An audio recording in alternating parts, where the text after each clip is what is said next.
And welcome back to the Cover 3 podcast here on CBS Sports. That's Tom Fornelli. That's Danny Cannell. That's Barton Simmons. I'm Chip Patterson. It's a mailbag episode. Reminder that if you want to contribute to the mailbag, you got a couple different avenues. Number one, go to wherever you get the Cover 3 podcast in audio form. Leave us 5 stars. Leave us a review for the show. And also include your question for the mailbag. It'll get added to the big old bag of mail. Also on Twitter, follow us at Cover 3 Podcast. We will solicit for questions from time to time, and we will be including a couple of those as well. I would say that this is mostly a review-heavy mailbag, but we try to add it all in. We appreciate everybody who has reached out so far. We are sitting here recording on Wednesday morning after what was a total bat you-know-what night in MACtion. Like this is not going to be a total MAC recap episode, but Akron showed a ton of life in the first half. And by a ton of life, it's like nearly perfect offensive football, something we hadn't seen from a team that had lost so much. Tom Arth, a.k.a. Coach Eric Taylor from Friday Night Lights. You know, we were spotlighting him and we were putting like, hey, look at what he's got going on with the Zips. And then what happened, Tom, what happened in the second half of that game? Kent State scored more points. Akron had like a 5-yard punt, and then Akron did score once more, but it didn't score nearly as many as Kent State. 69 to 35 is the final score there. Yeah, I took Akron plus 26 as my Twitter tip of the day. They scored 35 points, and they still didn't cover by more than a touchdown. I took the under, and not only was the under dead by halftime, which is, again, not shout out to Todd Furman, who sometimes does CBS Sports HQ. He came out and said this. That's not a bad beat. That's a bad bet. All right. You know, you didn't get screwed over. It's not like that was just a bad pick through and through. So it was dead by halftime, and just like Kent State could have done it just on their own, which brings us to Bowling Green. Heard Barton Simmons, heard us. I mean, I've been jumping in on it too. What was the last night like for your Bulls? I mean, obviously the cover didn't come through, and Jarrett Patterson, not single T Jarrett, not double T Jarrett, who's out for Notre Dame's offensive line for a while. Single T Jarrett is one of the best running backs in the country. 300 rushing yards and 4 touchdowns for him. What do you think following the Bulls last night? Well, when your principle is to fade Brian Van Gorder, and when Brian Van Gorder is not coaching in the game due to COVID-related issues, one of like half the staff that wasn't coaching, then your principle goes out the window. So, you know what? Like, I didn't know he wasn't going to be on the sideline. Honestly, Bowling Green looked pretty good in the first half in particular. Like, they looked pretty competent, and they've actually been playing not horrible given the scores. They've just and frankly, Buffalo has been the beneficiary of the first couple games of a lot of turnover luck, but I don't know, 25 points was not enough. It's all right. It's all right. If you are like a member of the Bowling Green coaching staff though, and your team plays its best game when half your staff is missing, does that sound like an alarm bell or something? Yeah. I mean, I don't think that just means you get like more bragging rights in the coaching room. I think we got to consider real staff shakeup here. Who is there for the win, and how much more responsibility can we give you? All right. Anyway, more MACtion will be coming through. We'll have Mac Locks again next week. And then I think in December, the Mac settles into some Saturdays for the rest of the way. But on Mondays, always pay attention to the Mac Locks. It's next weekend. We got Kent State Buffalo. The game of the year in the MAC. That's I think that might be a Saturday game. The 28th. Is that a Saturday? That's a Saturday. There we go. Let's go. Move over SEC game of the week or whatever. Like let's go. We'll flex it in. It'd be weird when you talk about for the MAC the challenges of playing on Saturday. Like right? It's going to be the thing that's odd for them to get out of schedule. All right, let's dive into the mailbag. First question on the subject of the week. This one comes from Twitter. Shadow of Death Valley. Wonder if he's a Clemson fan. He says, I get the Bama analyst joke, but were you guys really trying to imagine a scenario where Muschamp is a head coach again? That'll never happen. Most South Carolina fans didn't want him in the first place, but Tanner biffed that hire big time. Tanner, and that's athletic director Ray Tanner. Tanner is probably next in line to go. So I guess for the question, we tried to sort of spin out what might be next for Muschamp. Do you think Will Muschamp will be a head coach again in college football? I suspect he will. Though I don't think it'll be a high-profile job. I think when these guys get a taste of head coach life, they don't want to go back in most cases. And Will Muschamp he has a respectable enough resume to not just like he didn't. There's nothing precluding him from being on another AD's list down the road at some point. Now it's not maybe not a Power 5 AD list, but I think about like Frank Wilson, who was the head coach at UTSA, recently, got replaced. Prior to that was like a recruiting coordinator and running backs coach at LSU, and was one of the best recruiters in college football. And he's now the head coach. I want to say it's at McNeese State. But he could have easily probably been making more money than he is right now, been on a staff playing for national championships, recruiting superstars, but he'd rather be an FCA head coach than just be an assistant coach playing for the big time games. And that's unique to Frank Wilson. Maybe it's not the case with everyone, but I kind of envision like Will Muschamp being at maybe a state somewhere, like maybe even MTSU or, just one of those Southeastern schools, bring the Bama blueprint to the group of 5, and he doesn't have to compete against the SEC juggernauts, and he'll probably do okay. Yeah, no, I can't remember whether I talked about it on the emergency pod or on Monday, but I do think that he'll end up getting a head coaching job somewhere at the group of 5 level in the future because, okay, so we know that at the Power 5 level, he hasn't been able to, take teams past a certain point. But if you're a smaller group of 5 program, and not even just for name recognition, although I do think Muschamp's name recognition will help, if you're just looking to lay some sort of foundation for your program and at least achieve a certain modicum level of success, I think Will Muschamp down the line will probably be a perfectly reasonable hire. Like if you're a Sun Belt school, like I don't know, this is regardless of any situation of any coach there right now. I'm just throwing out the teams as examples. Like if you're ULM or a South Alabama or somebody like that, and Will Muschamp is interested in taking over your program the next time you're looking for a head coach, why wouldn't that be somebody you considering his recruiting ability and everything that he's had at much larger schools and his knowledge of running those programs? That's somebody who you could have come in and help improve your program and maybe, help you compete in the Sun Belt or whatever conference USA, Mountain West, whatever. So yeah, I do think he'll be a head coach again because he has had good seasons. He hasn't lived up to what Florida fans wanted him to be.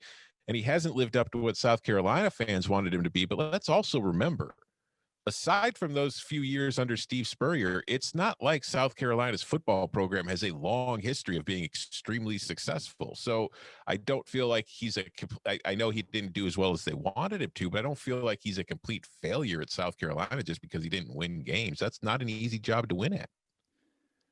Of course he's going to be a good coach. He's going to be a head coach again. Jimmy Sexton is his agent. So of course he's going to be a head coach again.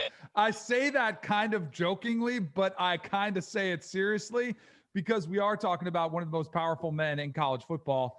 But I agree with all your guys' points. I'll give you some other names that maybe when we had these discussions earlier, when they were first let go, you would have been, man, I don't know if I could ever see that guy becoming a head coach again. Lane Kiffin.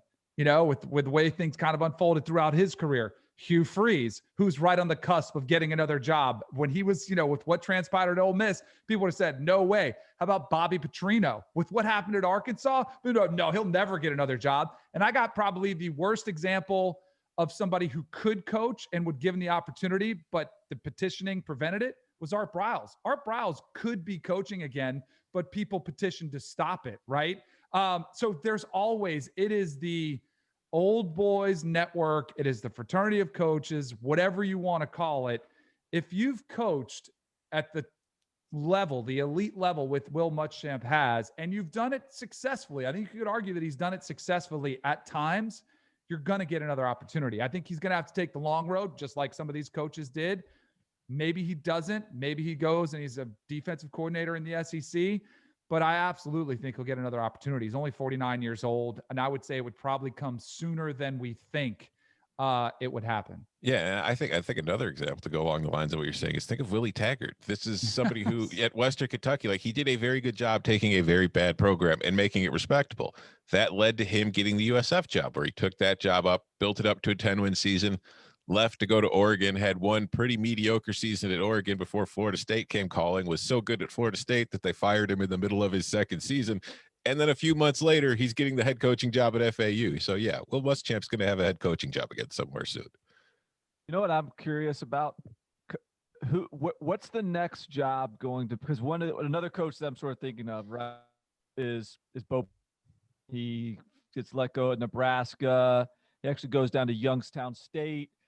I guess he gets a bit kind of misses the big time, misses the spotlight, so he cycles back up. He's D coordinator at LSU. That's been a complete failure, complete disaster.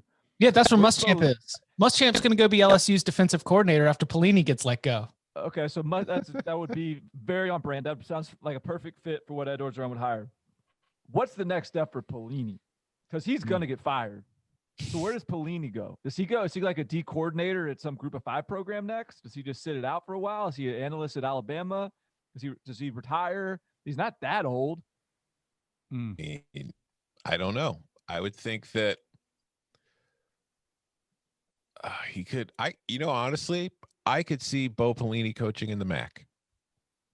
I mean, he went back to Youngstown State. That's kind of, so I could see him picking up, like, say, if Frank Solich retires soon at Ohio, I could see Bo Pelini being, he'd do it again. Frank Solich, they took after Nebraska got rid of him. Take on Bo Pelini after, longer, but after Nebraska got rid of him. I could see Bo Pelini taking a job like that. But I do think he'll have to sit out a hand. He's just going to have to, take himself out of the game and just, sit out for at least a cycle. Right. All right. Next question comes from Bobby. Here is your 5 stars. Absolutely love the show. However, Chip Patterson talks and tries to be funny entirely too much. He also has the most punchable face in America. Congrats on overtaking Dan Wolken. Preach it. Thoroughly enjoy the show. And although was skeptical of Danny to begin with, he's been a great addition. Question. How many RTs on a Twitter post would it take to remove Chip from the show so that it can flourish? Kidding. Ha ha. Kinda. Real question. How long of a leash does Kirby Smart have? Starting to get some real Mark Richt vibes. Can Brock Vandagriff be his savior? Richt posted a 42-10 record with 1 SEC championship after 4 years, while Smart is now at 43-12 with 1 conference title. Wait a minute. What's that guy's name? Bobby. Bobby comes with all that heat for Chip, and he's a dog? I think it's a Florida fan that wants. I think it's a Florida fan, yeah, that wants to hear that Kirby's on a short leash. Okay, I think that's what we're seeing right here. All right. That kind of like a Clemson fan asking about Muschamp. South Carolina, yeah. and also before we get into this question, Chip, hell of a sweatshirt, bro. Oh, the Wonders? Yeah, where did that come from? How do I get my hands on one of those? We might be able to dig up an old link, or it might be dead. They're probably out of circulation. Yeah. Oh, yeah. Man. We gotta get those recirculated. All right. Sorry. Someone else can dive in on that one. I just had to. Well, I mean, Brock Vandagriff's kind of your bag. I was kind of like, can he be the savior? Okay. The Brock Vandagriff question. I thought that I wanted to get, like everybody in the mentions or in the reviews, deserves some time in the light. And if you really are feeling that strongly about my punchable face, I figured I'd give it some airtime. What number, real quick, before I want to hear Barton's answer too, real quick, how many retweets would make you nervous? Like if we said 10,000 Chips gone, would you be nervous, or would it be 100,000, a million? Like 10,000 might be scary. If it was Cannell, it'd be out. I'd be bounced in a heartbeat. Danny, working with you has opened my eyes to the bots and the numbers that can come from just hate. So I don't even know. It is incalculable. I gotta say though, the Danny haters came strong out of the gates with the 1 stars, but it's really like pleasantly it's died off. A lot of Danny pleasantly surprised by Danny. Like Danny's actually a good addition, and then every once in a while there's just that hater that's just hanging on, and all the 5-star reviews there's another 1 star in there, and just Danny sucks. Yep. Bro, They come out of the woodwork for sure. Most of the times the hate comes from Twitter. And I think I've been better on Twitter. I used to be unhinged on there and would just be throwing haymakers and going back and taking shots at the SEC. I feel like in my older age, I've gotten away from that. I've got 3 kids now who kind of occupy my time. I don't have time to just sit there and go back and forth. Hopefully that's my thought anyway, is that hopefully I'm more enjoyable on the podcast. I hope. I think So Brock Vandagriff. Debatable. Yeah. Okay. All right. So here's my thing with Brock Vandagriff. Yeah, Brock Vandagriff is a stud, right?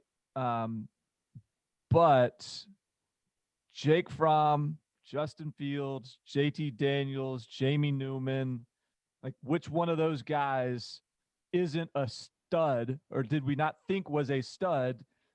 And yet the offense is still the offense. And so I am not ready to make any predictions as to what Brock Vandagriff will do in turning around the Georgia offense, in giving it some sort of rebirth. It is what it is until they prove otherwise. Now, I think he comes and he provides some athleticism. He can be kind of an Ian Book sort of athlete back there with the ability to get you 75 yards rushing in a game, extensive plays, scramble around. But I just, it is what it is. Now, the reality is too, though, George Pickens is coming back next year. Dominic Blaylock will be back and healthy next year. Darnell Washington, the massive tight end, is getting some burn as a freshman. He'll be back. Marcus Rosenby-Jackson is back next year. Presumably, he recovers from that brutal injury. Arian Smith hadn't gotten a lot of burn this year, but he's a really talented guy that was raw as a true freshman this year, and he's as fast as there is a player in college football.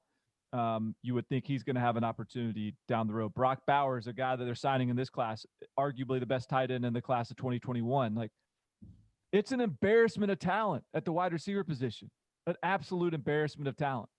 So the answer remains like, no, I don't envision anything changing, but at the same time, there is no excuse for there not to be an offensive explosion. I've just given up on it. George Pickens is in danger of becoming my new Donovan Peoples-Jones. There's just way too much talent for there to be so little production. Yeah, I mean, last year was the freshman season.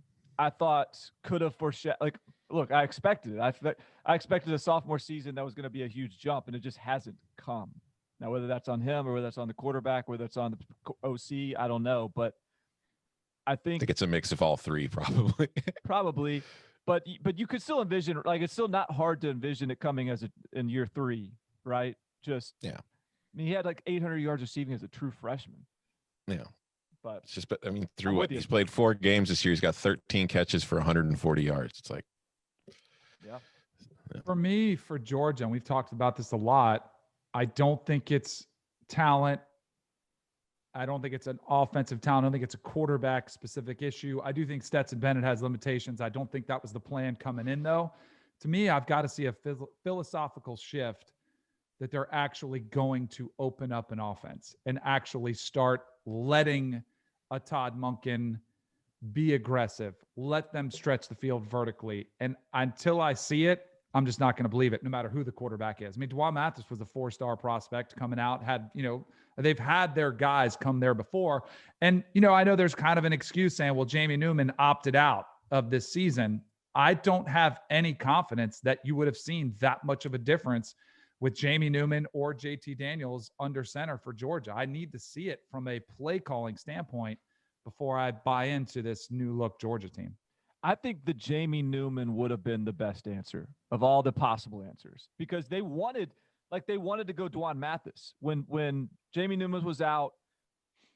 JT Daniels is healthy or not, like who knows what that mystery is, but they wanted to go Dwan Mathis, and Dwan Mathis provides an athletic element. He just couldn't complete passes. He threw interceptions against Arkansas. He just didn't look good throwing the ball. I think having the athletic element that Jamie Newman could have provided was what they wanted to do. So I think that could have been the best Georgia this year, and they didn't get that option of playing it. Okay, quick follow-up, because this question was a little bit, I don't know. I want to see y'all's response. Aaron, this is a totally separate question, but Aaron said, would it make sense for Georgia to go for a triple option coordinator? They have great line play and the best backs in the nation, and those attacks stress the whole field, but in a different way than Bama, OSU, Clemson, or Notre Dame. Can you have a fighter pilot QB in that style? No. Yes, you can. They play for Air Force. They are literally fighter pilot triple option quarterbacks. But I've long argued that more Power 5 programs on the bottom of the conference should be running options. Teams with as much talent as Georgia have should not be running the option, because the option is what you run to make up for it, to get deficit in talent. I mean, I agree with you. I am curious, like, do you think that you could, like, is it feasible not to run just like a straight triple, but some sort of isn't that Auburn? Carolina, isn't that Auburn now, you said? Well, it's like, isn't a lot of the concepts around the way that Gus Malzahn builds his offense, it's not triple option, but it certainly is trying to create those, or like but like RPO is just a cousin of the triple option. It's just you've put the pass in. It's all those concepts are in pretty much all these offenses now. It's just running an old-fashioned triple option kind of flex bone offense that, like we saw at Georgia Tech or we see now at Navy. Like, it would be awesome to watch a team with a ton of talent like Georgia do it, because I think they'd be really effective at it. Obviously, it's just that when it solved Georgia's problem of being able to beat Alabama or Florida or any team like that, they'd still be losing those games because those offenses have the defenses that could stop it pretty easily. Well, or how about this one? Jalen Hurts, Oklahoma was the triple option disguised, or like triple option concepts disguised within shotgun and spread attack. They made it to the college football playoff, and then they got worked. Mm-hmm. Like that's probably the ceiling for it. Right. But I would love to see somebody try it in the SEC, but I don't think it's Georgia as a program, because you don't have to do it. I think Vanderbilt would be good. Somebody floated South Carolina on my radio show. There was a connection with Jeff Monken at Army, because I guess the president's an Army guy at South Carolina. There was some connection there, and he's a long shot actually on the odds. But I don't even know if South Carolina, if you need to do it. I think it is a Vanderbilt or a Kansas or a team that's at the bottom tier of the Power 5 to do it. And when we say triple option, I think you also have to consider you suck the life out of the game. It's you huddle, you're running it, you're throwing it 4 or 5 times, not the Jalen Hurts Oklahoma, where, yes, there were a lot of triple option concepts, but you still had some semblance of a passing game. He still did throw for a lot of yards. I'm thinking triple option, straight old school. You are running the football on 3rd and 9, regardless. So who cares? You're just trying to execute a system where everybody's on the same page. And man, I remember talking to Paul Johnson about it at Georgia Tech. Like, hey, I asked him, I said, and he wasn't going to give me the answer I was looking for, but I just kind of was curious to see what he said. Like, hey, what's your nightmare? What defense do you not like if you're running the triple option and you're calling these plays? And he said, if we execute our offense properly, no one can stop us. Yeah. Like he said, we have an answer for everything, was kind of, and there is that mindset does creep in. That's why you have different options. If you make the right read, you should have some positive play outcome. Because you're always going to have a one-man advantage on the defense. But quickly, I think the most interesting part of the question we haven't answered yet. Does anyone have a thought on whether you would be willing to compare Kirby Smart and Mark Richt? That was my favorite part of the question, because if Georgia fans feel like I'm hard on them, it does come from a personal issue that I had with them running off Mark Richt. Mark Richt is my guy. He was who recruited me. He was my, I met him when I was 17. through the recruiting process. You know, he was my mentor, my quarterback coach while I was at Florida State. Tremendous amount of respect for both the coach he is and the man he is. And it drove me nuts that his good at Georgia wasn't good enough because they were close. And if there's the one pass against Alabama and it comes up, you know, if they get one more yard and they're able to knock off that giant to win an SEC championship, to enter the national championship discussion again, like what could have been. And that bothered me and yet I understand it. But when he's not emotional enough, or he doesn't show enough life on the sideline, I don't know. It did bother me. And I have reveled somewhat in the lack of, this is just going to take us to the next stratosphere, because we haven't seen it yet. You're getting a whole lot more of the same in Athens. Yeah, I think you're in like the Mark Richt danger zone. But I do think that I am going to grant Kirby Smart the leeway, the rope to show us what he can do with a roster full of like number one classes, because he's just now getting to the point where he's got 2 number one classes on this roster. And I'm the recruiting guy, and I'm going to go to the talent, the recruiting side of things, and we're blown. But I want to see it. Like right now, next year, they'll potentially have 2 or 3 classes that are number one caliber. Like, and so is there that much? I'm sorry to interrupt you. Is there that much difference in number one? I mean, since Kirby's gotten there, haven't they always been top 5? So I actually think that there is. Okay. I think that there is a distinct difference between 1, 2, 3 and 4 through 7. 5 through 8, kind of that range. I think there's sort of some distinct tiers that make a difference. Now, if you're recruiting at like the number 9 level and you tier up to like the number 6 level consistently, not that big of a deal. But if you're recruiting at the number 4 or 5 level and you tier up to the number 1 level consistently, I think that's actually a really big deal. You're close before, but you're like the best of the best and with the number 1 tier. And like, I think that's a distinct upgrade. Anyways. So it's not all that different from like the actual rankings. So it's like, there's certainly tiers. Like you could be a top 10 program, but there's like 3 tiers within the top 10 at any given time. Yeah, exactly. I made a comment when Bama was playing Georgia this year, and it was kind of a flippant assumption that I made was, Bama has more 4 and 5 stars than Georgia this season when they faced each other. And I had a Georgia fan say, no, that's not the case. And and he actually sent me a link. I believe it was from your site, Bart. It was from 24/7. And it had like a composite. So they weighted every 4 and 5 star, 3, 4, 5 star.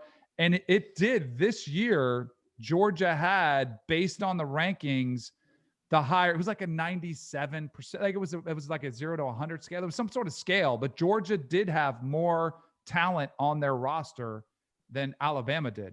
Do you know the ranking I'm talking about? Does that the total team composite, right? Yeah. Team talent composite. Georgia is the most talented roster in college football this year, according to the way the current players on their roster were ranked coming out of high school. And you know who's number 5? USC, Texas. Yeah. Ooh. I knew it was one of those right there. But 2, 3, 4 is Alabama, Ohio State, Clemson. Mm-hmm. You know, right. So no coincidence. Mm-mm. And this is like Clemson hasn't been this high traditionally, though. Even during these years, they've kind of caught up, haven't they? This is the most talented roster Clemson's ever had, and it's because it's the true freshman class right now is the most talented freshman class Dabo Swinney's ever recruited. Right. Clemson this weekend is a 34.5 point favorite at Florida State. And that is one of the games that we have available on the CBSSports.com College Football Pick'em Challenge.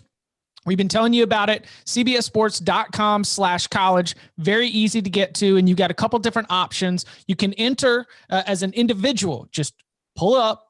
You pick your winners against the spread and submit it, and you will be entered to win the $1,000 weekly cash prize. You can also set up a group, compete against your friends and your coworkers. Everybody gets to fill out your ticket. It's like you pull up the card, you choose all your winners against the spread, you submit it. We give you some great advice for that on Thursdays with tomorrow's edition of the Week 12 Locks, but you could go and fill it out right now. In fact, the contest starts every single Tuesday and it runs through Saturday at noon. It is the biggest games on Saturday. Pick them against the spread, submit your answers, and it gives you a chance to win the $1,000 weekly cash prize. Again, it's cbssports.com/college. That's cbssports.com/college to play the college football pick'em. Costs nothing to enter, and you get a chance to win $1,000 weekly cash prize. Coming up on the other side, what might Jim Harbaugh and Brian Kelly have in common, and how might that actually be good news for fans of the Wolverines? We'll take a look. We'll break it down next. All right, next question either comes from Barton himself, or at least at a minimum, a Barton Simmons super fan, because this is username on Apple Podcast, Sarton Bimmons. Good name. All right. Hey guys, great show. With all the hot seat talk for Harbaugh, I can't help but think of Brian Kelly's 4-8 season at Notre Dame. 4 years later, and Notre Dame is in the best spot it's been at least since 2012, and the program is in a healthy spot. Is there anything to suggest Harbaugh could not do something similar in a few years if given a chance like Kelly was? Is it possible firing Harbaugh for one bad season is an overreaction? I know the 4-8 Notre Dame team still finished 18th in SP+, so maybe that's a starting point. Unders only lock. So I guess it's not Barton, since he's apparently not part of the Over Army. But I thought it was was that to throw us off the scent? So is because the Notre Dame 4-8 was the reckoning, right? I mean, isn't that where you start to change your strength and conditioning program? You start to really dial in and lay the foundation for what would be the identity of the program that we see right now. I mean, is it possible that Jim Harbaugh in Michigan could be having that kind of year, or do you think that we're in sort of an irreversible spot? Well, the Jim Harbaugh, like, it's not just this season with Jim Harbaugh. There is a problem with the fact that Ohio State keeps on absolutely boat racing Michigan. Like that's there too. So I don't think it's an overreaction to say this is just not going to work. But I'll entertain the idea that this could be a Brian Kelly thing. That this could, Jim Harbaugh could bounce back from this in the way that Brian Kelly did from 4-8. But here's the way Brian Kelly bounced back from that 4-8 season. He took inventory of what was on his roster. He took inventory of himself, of his coaching staff, and he made dramatic wholesale changes.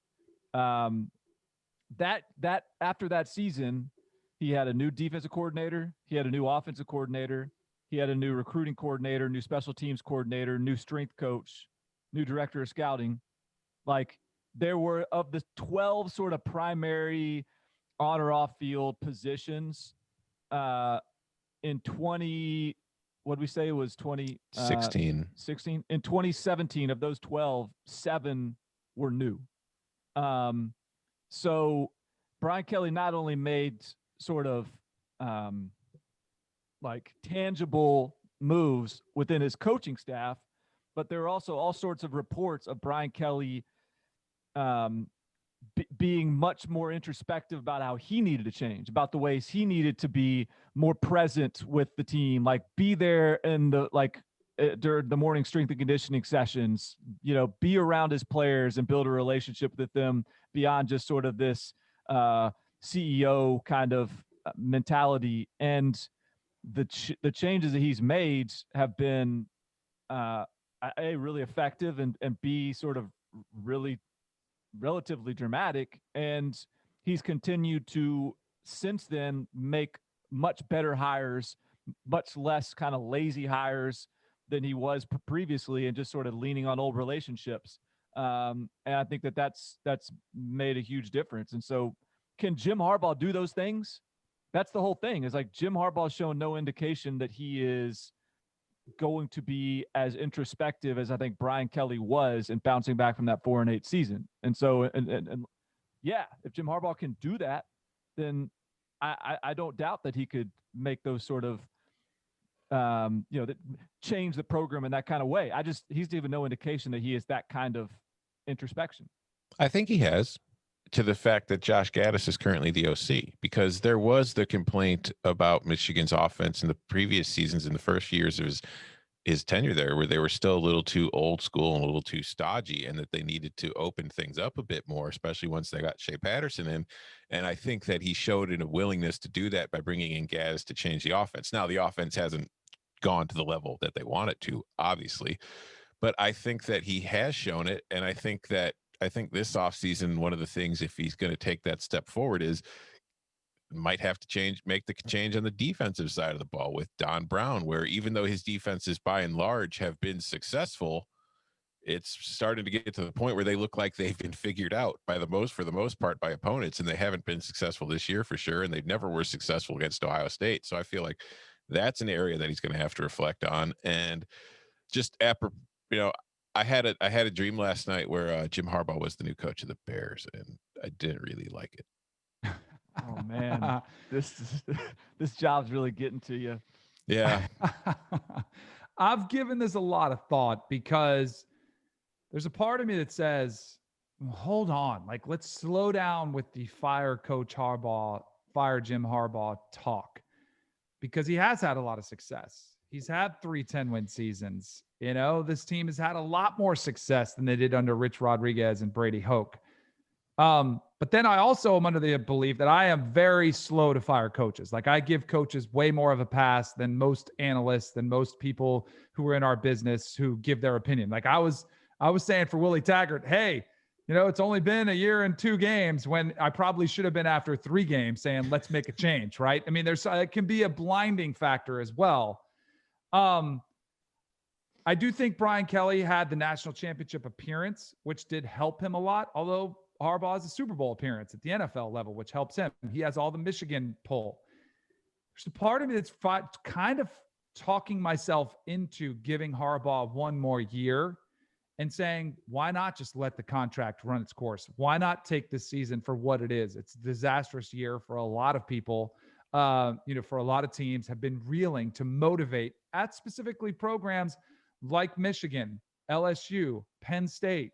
Florida State's not even in those categories recently, but they're struggling to motivate players. Like, it's hard to get these players to continually make these sacrifices, to grind, because it is a grind to be a college football player. And when you're not playing for the same goals that you thought you were going to Michigan to play for, it is easy to throw in the towel. And I think Tom hit on a pretty good point that he's already made the change offensively. I like Don Brown as an individual, but man, they were a statistical marvel versus the teams that weren't very good in the Big Ten. And even when they faced Ohio State, yes, they got trounced, but also Wisconsin. This is 2 years in a row they have been pushed around by Wisconsin and been run all over. So, but it goes back to Barton's question. And this is where I don't know if Jim Harbaugh, like, if you sat him down and said, what is your plan? I think it would just be, we're going to attack the day with an enthusiasm unknown to mankind. Like, I want to hear specifics, though. I want to know, where are you personally going to attack the day? Are you going to attack your own? Are you going to self-reflect and evaluate your shortcomings and where you're falling short? And are you going to try to fix those? And he's a stubborn dude, he is stubborn. And I don't know if he's going to make those changes. So then I'm back into, then it's time to make a change. But where's the better option? That's my question. Is somebody else going to get 3 10-win seasons in their first 5? I don't know. Maybe. And that's a risk you have to take at an institution like this sometimes. Yeah, see, that's the thing I also wonder too, like with Michigan, because I'm trying to figure out, if Harbaugh is gone at the end of this year, who's the replacement?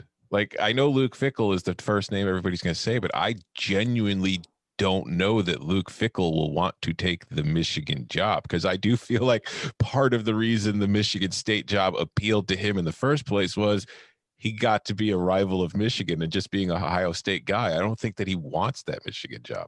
I think Fickell has lived outside of the state of Ohio for a year. Yeah. I think that everything else has been like born in Ohio, played at Ohio State. I think he might have spent like one graduate assistant, longtime Ohio State assistant. I don't like the only thing that would lure Luke Fickell to Michigan would be the Brinks truck. Like it would just have to be a decision for your family. We're like, well, $6 million a year, like whatever he ends up getting, you got to go. Like I can figure out how to not call it the team up north for $6 million a year, but there's like a lot of Luke Fickell, Ohio, just sort of sitting around, like not really being ideologically aligned with being the head of the Michigan football program. One thing I'll add to Tom's point about the showing the willingness to make changes. I agree that was a more of a forward-thinking hire to go and hire Josh Gaddis, and I think the hire made sense on the surface. It was, and I don't even think it's time to second guess it even now. But I think the way he went about it was very Jim Harbaugh. Like the reports are that Gaddis was the he was the pass game coordinator or whatever at Alabama. He was about to get hired at Maryland as Mike Locksley's offensive coordinator. And Harbaugh basically just calls him up, having no relationship with him, having never talked to him before, and just says, hey, you want the job as a head coach or as the offensive coordinator, rather. Offense is yours. You're calling the plays. What do you say? Like, you tell me, like, you don't think that there's a necessity to have like a conversation to make sure that your philosophies align, to just dig into that a little bit deeper. It's just a very Harbaugh, like attack. That guy is from Alabama and he's going to Maryland and I want him. And it's like, that is not the sort of thoughtfulness that I think is, and look, Gaddis may work out and be great. And so it's not even the actual decision. It's just the decision-making process that I just don't quite believe in for Jim Harbaugh at this point. Next question comes from Matthew M 615 And Mayor, if this is you, I swear I will out you on this, because the question is a Penn State fever dream. So here we go. Mayor, if this is you, congratulations. You made the show. Penn State is essentially 2 points against Ohio State, and another horrible committee decision, Washington over Penn State, is still mind-blowing, from 3 playoff appearances under Franklin. Not even accounting for those, they were still on the Clemson trajectory when they had their own Deshaun Watson go to their fiercest rival. In a world where Moorhead stays and Fields doesn't flip, how do you see this alternate universe playing out? Is Penn State Clemson, or do you think they still end up lacking the total talent to keep up with Ohio State? Well, you can't do the hypothetical in a world where Moorhead stays. Because he was too good. Like, he was going to get a head coaching job. Yeah, I mean, what are we going to like? What do we like? Okay, then let's play the game where every like great coordinator stays forever at every school. Right. Like Chad Morris left Clemson, and they got better greatness without Chad Morris. Yeah, I mean, I'm more than happy to entertain the hypothetical of Justin Fields sticking with his commitment, but you have to at some point address the reality that a really good coordinator is going to leave. Okay, so with that said, I mean, if Justin Fields had stuck with his commitment to Penn State, I absolutely believe that they would have made at least one playoff under Justin Fields. And I guess I shouldn't say, like, to the idea that they would get in over Ohio State multiple times is hard to come by for me. But I think they would get in it. I would think they get in once. And we've talked about it. I mean, we've talked about how Penn State, the quarterback situation is just not quite there. Justin Fields would fix that. And I still think that even this year's team, they are missing a first-round pick in Micah Parsons, a first-round pick in Journey Brown, their second-team running back in Noah Cain. Like, I do think this year's team is closer than people than the 0-4 record suggests, because that's a tough those are tough losses to absorb. But the Justin Fields thing would have absolutely changed a lot of the history with Penn State. I'm sorry. I stopped listening to the question when they said that a 2-loss Penn State team that had lost by 39 to Michigan and lost to Pitt deserved to be in the playoff over a 1-loss Washington team whose only loss came to the same USC team that also beat Penn State in the bowl game that year. So Justin Fields was a freshman in the 2018 season. He was playing at Georgia. Do you think that he is the starting quarterback on September 29th, 2018 for that Ohio State game in Happy Valley? No, because that was McSorley was the starter, right? Mm-hmm. He wouldn't have beaten. I don't think he would have. As a true freshman, I don't think he would have beat out McSorley. No, couldn't beat out Fromm or Eason. Yeah, I mean, so to me, I don't think you could say it's Clemson because Clemson won a national championship, right? And you don't know for sure that in 2018 or 2019, Penn State was not only going to eclipse Ohio State, but also go on to win a national championship. Yeah. I think that I think a Justin Fields 2019 quarterback Penn State team. What was their record last year? They finished 11-2. Their 2 losses were 1 on the road to Minnesota and 2 on the road to Ohio State. Both Minnesota by 5, Ohio State by 11, and they were awful in that Ohio State game. It was not an 11-point game. Yeah. But you take Justin Fields off Ohio State, put it on Penn State. Right. Maybe. So who's Ohio State's quarterback then? Would have been that's Joe Burrow. So essentially, if Justin Fields stays at Penn State, LSU does not have a national title right now. That's what the end result is. The Burrow problem was Haskins, not Fields. True. They chose Haskins over Burrow, so that he was going to be gone regardless. Tate Martell. Oh wow. Then yeah, Penn State's winning the Big Ten in 2019 for sure. I think they're in 2019. All right. Next question. Let's see. This one comes from, where'd it go? Wait, you know what? You know who might have been Ohio State's quarterback had they not had Justin Fields? What? Jalen Hurts. Because he was just going to go to like wherever he could go and compete for a championship right away. Maybe, okay. But I mean, Lincoln Riley's like true, but that wasn't like exactly sort of a no. But I think it would have made him think a little bit harder. Maybe could have been. I got a separate. Go ahead. We'll get to mailbag questions. I was going to ask a question, but it could ask it. Ask it. Well, I was going to say, do you think James Franklin is looking to get out of Penn State? Because every time there's an opportunity, his name starts floating around, and I wonder if he realizes the ceiling. He's seen the ceiling. USC being the latest with Clay Helton. If Clay Helton doesn't survive, his name was floated for Florida State when Florida State was looking at. I think his agent or his representation could possibly be the one shopping him around. And I don't know if that happens without him allowing it to happen. We have discussed, but in like last year we discussed it. I do think James Franklin would be a perfect hire for USC. I don't know if that means he's looking to leave, but I do think that if that job came open, he would be a great hire for them. So, but here's the thing with Franklin is his skill set, the thing he does really well is run a program, is be a CEO, is build out the infrastructure and staff that is going to allow you to just operate on this really high level. And the problem with the USC job is there, like that is what USC is missing, is like the resources, the physical office space in that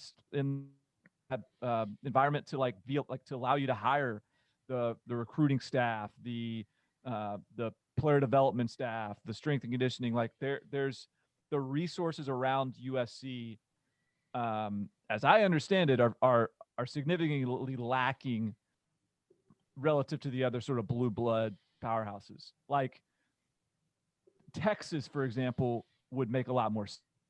Not that I don't know if Texas would be interested, but how Franklin could be successful, a job like Texas, I think he would kill it at a place like that.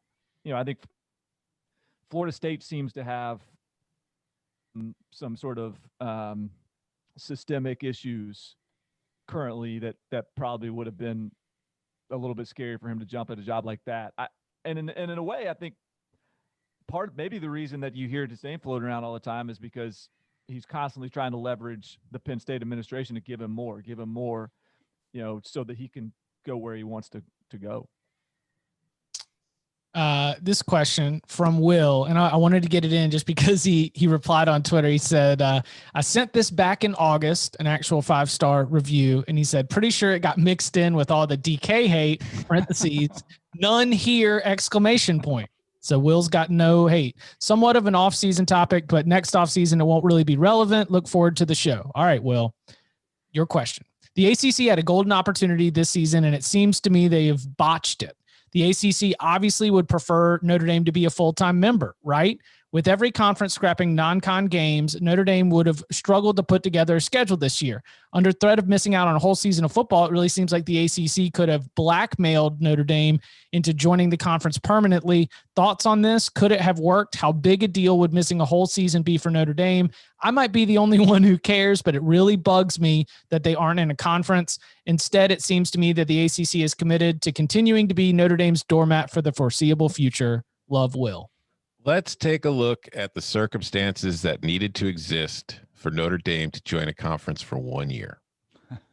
Global pandemic. Notre Dame is never going to join a conference unless there is literally no other option available to it. Had the ACC said you become a full member now or you're not playing any games this year, Notre Dame would have played BYU, UMass. It would have just had as many games as it could, taken the losses it had to, because it's not like they're hurting for money in South Bend. They have their own television deal, and just tried to grit their teeth and bear through it and make their way to 2021 and start over again. They will not join the ACC, the Big Ten. They won't join anybody unless they have no other choice. Well, they won't join anywhere but the ACC before 2036 contractually. That deal that has them playing 5 games a year also has a clause in it that says Notre Dame will not join any other conference. And if it does join a conference, it's going to be the ACC. And John Swofford, I was about to do that just really snotty capital J journalist thing. Wait. I've talked to John Swofford about this. I've talked to John Swofford about Notre Dame, and he's comfortable. He likes the deal. He thinks it's a good deal for both sides, because what a ACC school gets in terms of tickets and in terms of like the attraction of Notre Dame coming to your stadium and the fan base and the boosters being able to sell the travel packages to Chicago with the bus that'll then take you into South Bend for the game. I think the relationship continues as it is. Yeah, and you know what Notre Dame said when they were like, okay, you got to sign this contract through 2036? Notre Dame said, make it 2050, make it 2100. We don't care. We're not joining a conference. Go ahead. I like Will. I like his question. I actually love it because I feel the same ire towards Notre Dame for this. We're better than you. We can do this on their own. I wish the ACC would have played this a little more forcefully. Maybe said you have to do it for 2 years, maybe 3 years to get them a taste. As much as the TV deal is referenced, I don't think it's as lucrative as people make it out to be. I think it's more of the Notre Dame, we're better than you mentality. We can do things our own way. I think it's going to hurt them at some point down the road. And I don't know if it stings enough to get them to join the ACC. I think if they get left out of the playoff, because they don't have a conference champion, maybe they're a 1-loss team and they get eked out by somebody else. And maybe this year they see what it's like being a part of it. But by then we'll probably have an expanded playoff, and that'll allow them just to become, still being independent because they never truly got burned by it. But I would love it. I mean, hey, as an ACC guy, I think it would do wonders for the conference. It clearly is a benefit to the ACC. That's why I wish that they could have looked at maybe doing this a little bit longer term. But knowing the way Notre Dame operates, I don't think it's going to happen. So I echo Tom's sentiments. I don't think it's we're better than you think. Because I think that if they join the ACC, it's strictly TV money. They'd get more money as part of the ACC than they do on their own. It's just they don't need the money. They what they prefer is their freedom to do as they want as far as scheduling and keeping their rivalries. It's not a we're better than you think. It's we want to play Stanford, we want to play USC, we want to play Navy, we want to play all these games. And if we join the ACC, we can't do that. Also, Why we want to not? recruit They because said you those have are to play 3 eight games, you but have if to play go 8 or 9 ACC games, and then you can't play both USC and Stanford if you're playing 8 ACC games. Now you're at 10. You add Navy, now you're at 11.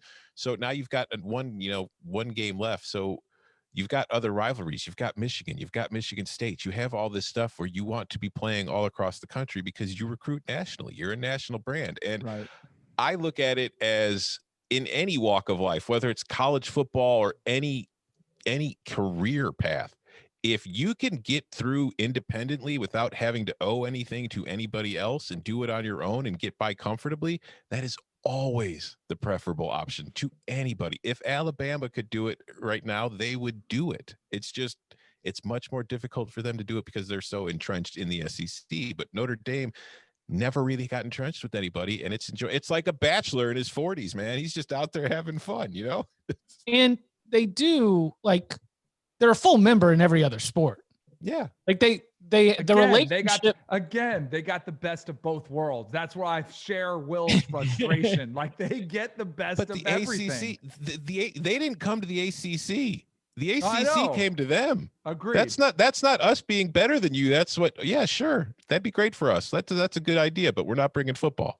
Someone on this podcast may or may not have claimed Notre Dame already as an ACC team when they made the playoff before, just so you could say 2 ACC teams were in the playoff.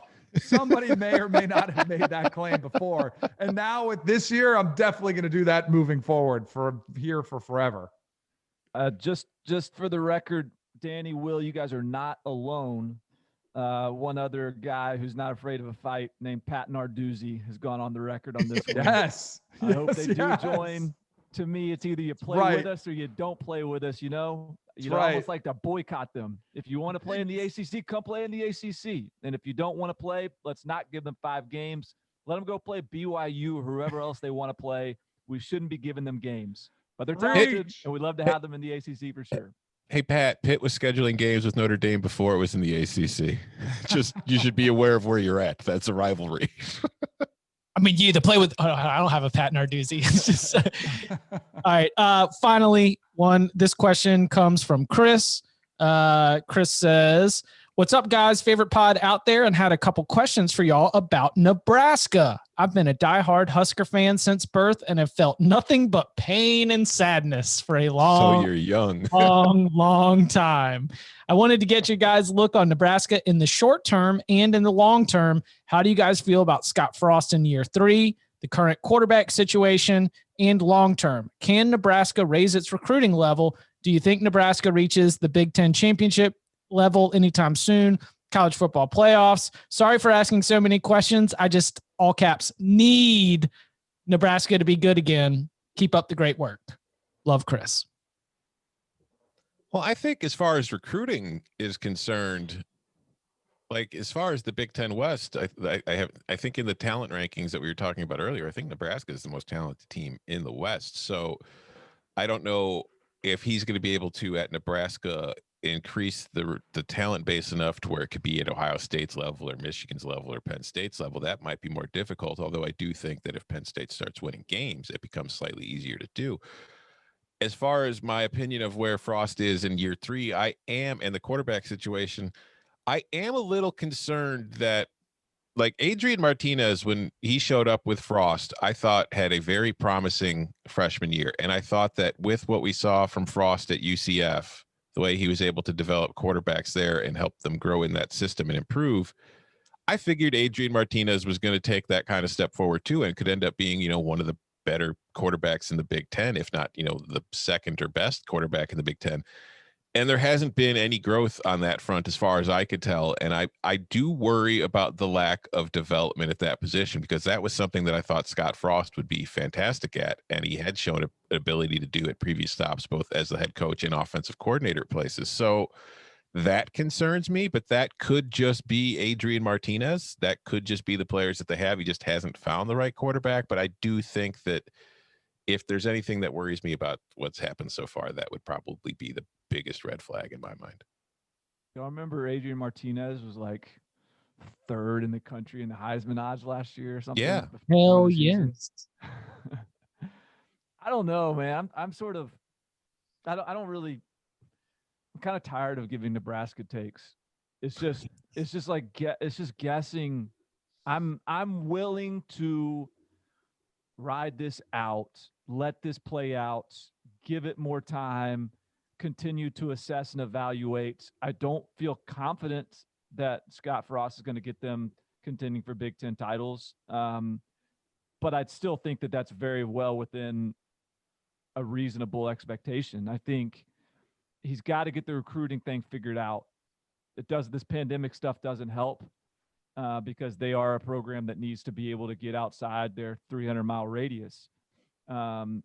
And they've done some good work getting guys from Florida, but I think until you get, like, there's going to be, when you're pulling guys in from like South Florida or something to Lincoln, there's going to be some volatility to that. You're going to have some transfers. You're going to have some bounce back. Like, it might just take a little bit of time for them to find their sweet spot of kind of the type of kid, the location, the area where they can find these guys and get them on campus outside of the Midwest. I mean, Mike Riley went to California, started finding some success there. Scott Frost has been digging into Florida. I think they're still finding the groove right now, and they haven't found it yet. I still sort of trust in Scott Frost to get there, but I don't think anything's a certainty. And I agree with Tom. I think that the quarterback development was something that was an assumed positive, and it has yet to manifest itself into that kind of an advantage. What was the dude's name with the question? Chris. Oh, poor Chris, man. He's coming off a signature win. They just beat Penn State. They look like they found a quarterback in Luke McCaffrey. Like, you're feeling optimistic. And Tom and Barton just totally rained on the parade. I tend to agree with him, though. So maybe come back to a little bit of reality. The fact of the matter is you're married to Scott Frost. Like, it's a long-term commitment with the extension they gave him through 2026. I like Scott Frost personally. I think it takes a unique individual to understand what it takes to win at Nebraska. Clearly, he's got that, having played there and had some success there, but that was a different era. That was a different conference. So you're going to see significant challenges that arise. But I think there's reasons for optimism. And thankfully, you did get a signature win, right? You did get a win on there that you can say, hey, we're showing progress. I don't know about it. Was a very short window, and I know I was really excited after the first drive of that game. But you've got a young quarterback who I think you could develop. Now you have to take the next step. By the way, he looks the most like his dad out of any of the McCaffrey kids out there. Like, I noticed that Ed McCaffrey was my teammate with the Broncos. And like, some of them, like, they don't look like Ed at all. His mannerisms, his body language, all of it is like, oh, that's Ed's kid right there.